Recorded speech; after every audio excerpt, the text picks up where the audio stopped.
રાષ્ટ્રીય માર્ગ સલામતી માસ 2025 અભિયાન અંતર્ગત અગાઉ ઉત્તરાયણ પર્વને લઈને પતંગના કાતિલ દોરાથી બચવા સુરત શહેર ટ્રાફિક પોલીસ દ્વારા વાહન ચાલકોને સેફ્ટી બેલ્ટ વિતરણ કરાયા હતા।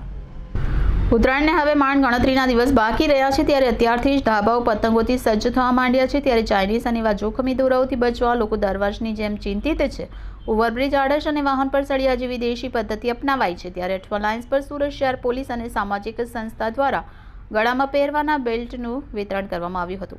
14મી તથા 15મી જાન્યુઆરી દરમિયાન ઉત્તરાયણના તહેવારની ઉજવણી ગુજરાતમાં ખૂબ આનંદ અને ઉલ્લાસથી કરવામાં આવે છે, જેમાં જાન્યુઆરી માસની શરૂઆતથી જ લોકો પતંગ આકાશમાં ચગાવે છે। ત્યારે ઉત્તરાયણ પર્વ દરમિયાન પતંગની દોરીથી લોકોના ગળા કપાવા તેમજ અકસ્માતના બનાવો પણ બનતા હોય છે।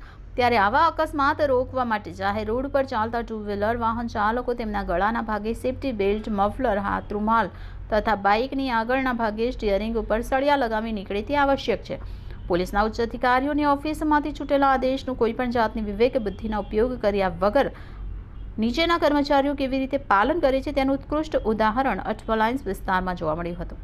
સાયકલની સ્પીડ એટલી ઓછી હોય છે કે દોરી અને ગળાનું ઘર્ષણ થાય તેમ નહીં હોવા છતાં એક કર્મચારી સાયકલ સવારને નેક ગાર્ડ બાંધી રહી હતી।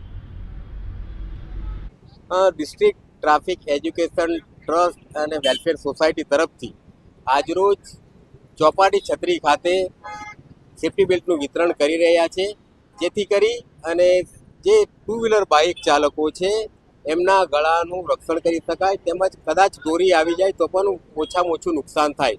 તેમજ જે લોકો હેલ્મેટ નથી પહેર્યા એમને પણ અમે ખાસ સૂચના આપ્યા છે કે પોતે હેલ્મેટ પહેરે।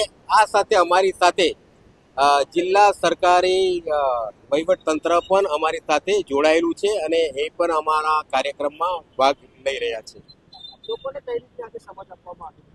ખાસ લોકોને સમજ આપી રહ્યા છે કે તમે ટુ વ્હીલર બાઇક ચલાવો, હાલ ઉત્તરાયણનો તહેવાર છે, જેથી તમારા ગળાના પર કોઈ દોરી આવી જાય એનાથી નુકસાન ન થાય, જેનાથી સેફ્ટી બેલ્ટ પહેરો, આગળ ગાર્ડ લગાવો, તેમજ હેલ્મેટ પણ અવશ્ય ચોક્કસ પહેરો।